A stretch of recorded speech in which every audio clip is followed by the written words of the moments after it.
बहुत से छोटे छोटे स्वार्म आ रहे हैं और हमारी कॉलोनी में यहाँ कहीं भी घुस रहे हैं इधर उधर और डिस्टर्ब भी कर रहे हैं। तो आज ऐसा ही हो रहा है, कुछ स्कॉट बीज भी आ रहा है और ये जो आप हमारे बाल हाईवे यहाँ देख सकते हैं अंदर भी जा रहा है और आ भी रहा है। तो जब ये स्वार्म आएगा तो हम इसको इसी के अंदर ही सेटल कर देंगे, ताकि ये जो हमारे वाल हाईवे है इसके अंदर जो नेचुरल तरीके से बाहर से मक्खी आएगी उसका जो ये स्थान अपने आप सेलेक्ट करेगी, तो यहाँ ये बड़े आराम से अपने आप आएगी और बैठ जाएगी। और जब ये यहाँ इसके अंदर सेटल हो जाएगी, इसके अंदर ब्रूडिंग चल पड़ेगी, एगलिंग चल पड़ेगी, तो उस वक्त हम इसको उठा करके कोई भी किसी भी साइंटिफिक बॉक्स में डाल सकते हैं बड़े आराम से। और उस वक्त डालने से क्या होगा कि इसके अंदर जो है ब्रूडिंग होगी, एगलिंग होगी, तो उसको छोड़ के बीज जो है भागता नहीं है, तो उसमें अच्छा रहता है मधुमक्खियों को उठाने के लिए। अगर एगलिंग नहीं है, ब्रूडिंग नहीं है और हम इसको उठा लेंगे और डाल लेंगे तो भागने का भी डर रहता है, मधुमक्खियों का भाग भी जाती है कई बार। जब बाहर से मधुमक्खी के स्वार्म आते हैं तो ये हमने ट्रैप करने के लिए रखे होते हैं, क्योंकि बाहर से मधुमक्खी आएगी तो ऐसे ही स्थान जो है वो सिलेक्ट करती है। और जब बीज अंदर चले जाएगा कुछ बीज हम पकड़ लेंगे और उसको हम क्या करेंगे, अपनी जो साइंटिफिक कॉलोनियाँ होती है हमारी, वहाँ से एक दो ब्रूड की फ्रेम में निकाल के उस बीज को उसके अंदर डाल के तब भी मधुमक्खी जो है हमारी आराम से चल पड़ती है। तो आज की वीडियो है मेरे दोस्तों, क्योंकि नवंबर का महीना है और इस महीने में क्या होता है कि हम शहद भी निकालते हैं, हनी हार्वेस्टिंग भी करते हैं। और आजकल मैं जो मतलब नया स्वार्म आ रहा है उसको नेचुरल तरीके से जहाँ बैठ रहा है वहीं उसको बिठा रहा हूँ। अगर वो खुद अपने आप अपना स्थान सेलेक्ट कर रहा है किसी मान लो साइंटिफिक बॉक्स में या हमारे जो बाल आइब होते हैं उसके अंदर वो बैठ रहा है, तो उसको मैं नेचुरली छोड़ रहा हूँ। और अगर हम यहाँ से कोई किसी भी बॉक्स से एक फ्रेम निकाल के या दो फ्रेम ब्रूड की निकालेंगे तो हमारे कॉलोनी जो है मतलब सेटल तो हो जाएगी, लेकिन शहद जो है वो उसमें फ़र्क पड़ जाएगा। तो इसलिए अभी मैं इसको छोड़ रहा हूँ, जिस हाल में आ रही है बस उसी हाल में इसको मैं छोड़ रहा हूँ। हेलो दोस्तों, नमस्कार, मैं हूँ रमेश। तो स्वागत है आपका एक बार फिर से मेरे यूट्यूब चैनल पे। तो दोस्तों आजकल हमारे यहाँ पर स्वार्मिंग भी हो रही है, बाहर से छोटे मोटे मधुमक्खी के जो स्वार्म आ रहे हैं तो डिस्टर्ब भी बहुत करते हैं वो आजकल, है ना। किसी भी कॉलोनी के अंदर वो घुस जाते हैं और बहुत सा हनी बीज जो है वो मर जाता है लड़ाई करके। तो ऐसे स्वार्म आ रहा है। आज मेरे पास एक छोटा सा फिलहाल आ रहा है, मतलब यहाँ देखिए आप, आ रहा है, अंदर जा रहा है, तो पता नहीं कब आएगा ये। इसकी वीडियो भी आपको पूरी दिखाऊंगा मैं। इससे पहले भी मेरे पास एक छोटा सा मधुमक्खी का झुंड आया जो मतलब 500 के आसपास या 400-500 के आसपास जो हनी बीज है वो एक कितना छोटा स्वार्म आ गया था और बैठ गया था। हमारे जो ये साइंटिफिक बॉक्स हैं ये वाले, ये देखिए इस तरह से मान लो यहाँ पर इनकी लड़ाई भी हो रही है, रोबिंग हो रही है, मतलब जो बाहर से मक्खी आ रही है वो लड़ाई कर रही है। तो ऐसे लटका हुआ था, तो इसको उठा करके मैंने ये जो हमारे न्यूक्लियर बॉक्स होते हैं छोटे छोटे, न्यूक्लियर बॉक्स जो होते हैं हमारे छोटे छोटे, तो इसके अंदर मैंने वो स्वार्म जो है डाल दिया। 500 के आसपास इसके अंदर जो है बीज होगा और एक क्यून है इसकी।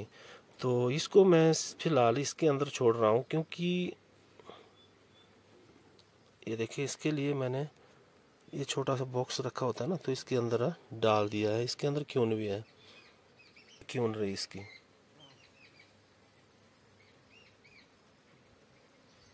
तो ये क्यून रही इसकी, और ये पोलन वाला एक छत्ता मैंने इनको डाल दिया है। कुछ बीज जो है यहाँ भी लटका हुआ है इस तरह इस वाले छत्ते में।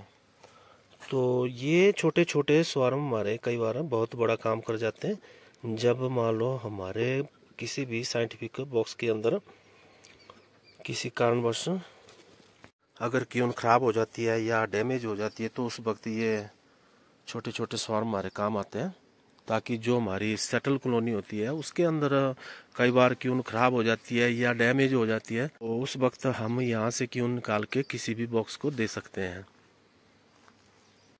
ऑफ सीजन में।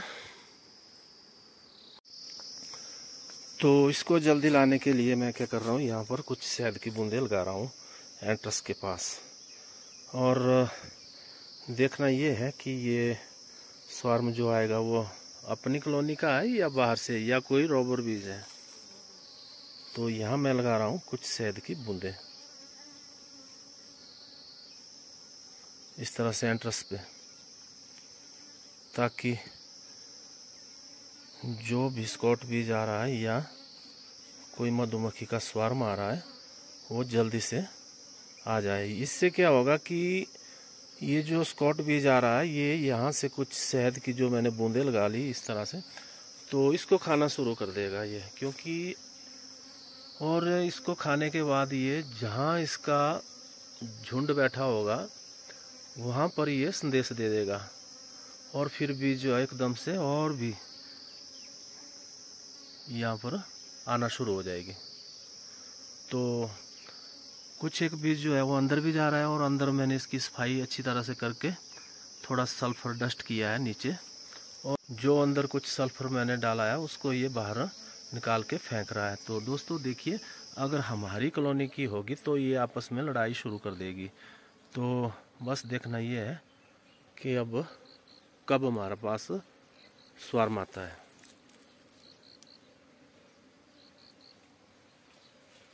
तो 15 मिनट के बाद की स्थिति इस तरह से होती है, ये देखें।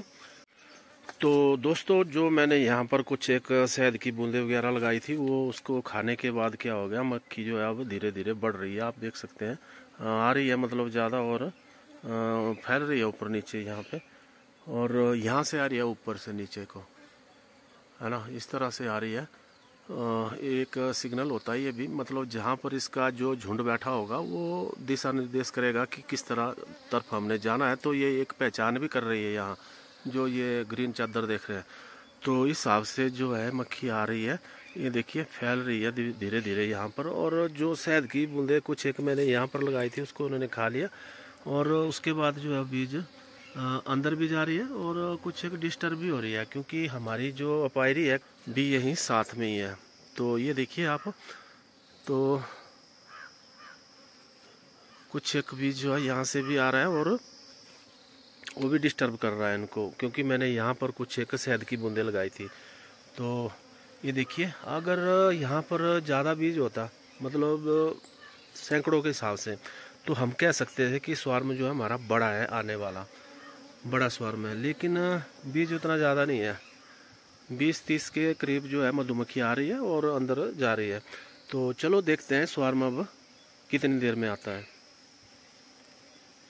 स्वार्म जो है वो आ गया नीचे से ऊपर, क्योंकि वो नीचे से आ गया इस तरफ से, और ये देखिए यहाँ फैल रहा है ऊपर।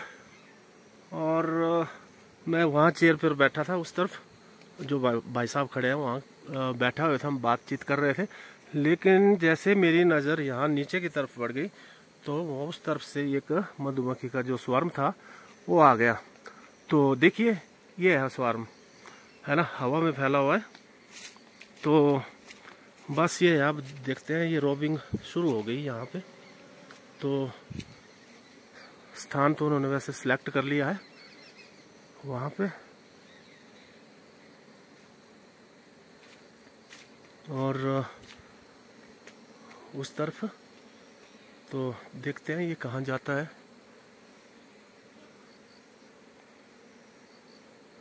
फैल रहा है अभी वहाँ पे।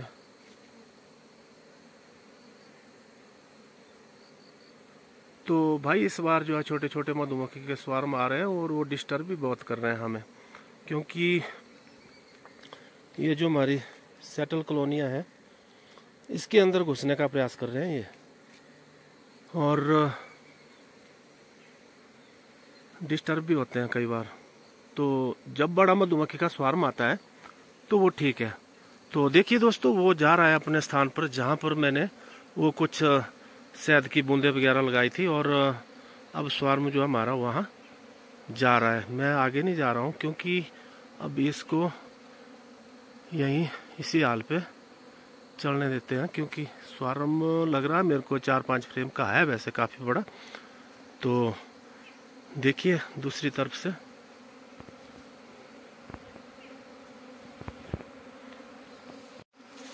तो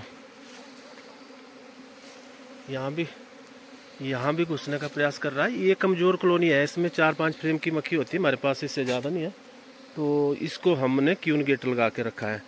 और तो देखिए आप, जो मधुमक्खी का स्वार्म बाहर से आया वो नेचुरल अपने आप ही यहाँ जा रहा है। तो देखते हैं इसको।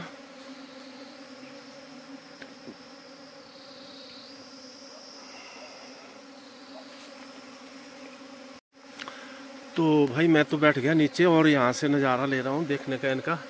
जब भी मधुमक्खी का नया स्वार्म आता है तो खुशी भी बहुत होती है। और ये इस तरह के वाल हाइव जो होते हैं पुराने मकानों में, या आप लकड़ी का एक डब्बा बना करके कहीं भी रख सकते हैं। उसके अंदर पुराने जो छत्ते होते हैं उसको गाल के, या कुछ बैक्स की गंध। तो देखिए क्यों इसकी ये है, उड़ रही है, इसको मैं उड़ते उड़ते भी पकड़ लेता हूँ कई बार। तो देखिए दोस्तों, ये है क्यों इसकी, ये अंदर चली गई। तो भाई क्यों भी अंदर हो गई और स्वार्म जो हमारा फैला हुआ है ना। तो इस तरह से आता है मधुमक्खी का नया झुंड। क्योंकि मैंने यहाँ पर जो शहद लगाया था उससे क्या हो गया, कुछ एक मधुमक्खियाँ जो है और बाहर से जो स्कॉट बीज होता है वो और ज़्यादा हो गया, 20, 30, 40 के आसपास। और उसके बाद फिर दोबारा एकदम से झुंड आकर के अपने आप ही खुद ही अपना स्थान पे बैठ गया।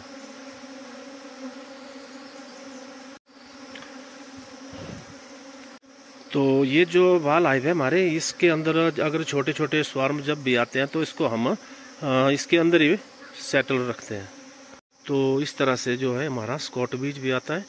अपने जो हमारे पास बाल हाइव है वो बस उसकी साफ सफाई कीजिए, और जहाँ पर मधुमक्खी बैठती है ऊपर की तरफ, बस वहाँ पर आपको क्या है, पुराने छत्ते जो होते हैं उसको गर्म करके लगाना है। और लगाने के बाद जब भी स्कॉट बीज आता है बाहर से तो वो अंदर अपना स्थान सिलेक्ट करता है। और जब हम देख लेते हैं बाहर के स्कॉट बीज आ रहा है तो हम क्या करते हैं, जब भी स्कॉट बीज आए तो हम थोड़ा सा शहद लगा देते हैं इसके एंट्रेंस पर। तो धीरे धीरे इसकी संख्या जो है बढ़ जाती है, और फिर जो है एकदम से मधुमक्खी का झुंड जो है वो आ जाता है। तो दोस्तों ये झुंड जो है तकरीबन 2.5 घंटे के बाद जो है यहाँ पर आया। देखिए मैंने अंदर जो है सल्फर भी डाला हुआ था, डस्ट किया हुआ था नीचे साफ सफाई करके, और इसको भी मक्खी जो है बाहर निकाल रही है। तो फाइनली स्वार्म जो हमारा अंदर हो चुका है और बैठ चुका है। नमस्कार, मिलते हैं किसी और वीडियो में। तो ये बाल हाइव है हमारे, और इसके अंदर जो है मधुमक्खी अपने नेचुरल तरीके से बैठी होती है, ठीक है। तो समय समय पर हम जो है इसकी साफ सफाई वगैरह करते हैं नीचे से, और इसमें जो है तो देखिए किस तरह से ये वर्क कर रही है। तो साइंटिफिक पे भी हम काम कर रहे हैं, और जो हमारे पास पुराने ऑर्गेनिक तरीके से जो काम करते हैं मधुमक्खियों का, उस तरह से भी हम काम कर रहे हैं। ये हमारी छोटी सी अपायरी है।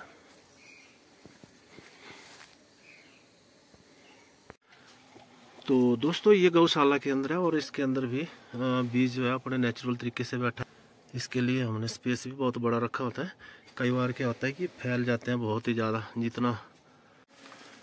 तो ये रहा हमारे बाल हाइव की तस्वीर अंदर से, ये गौशाला के अंदर है।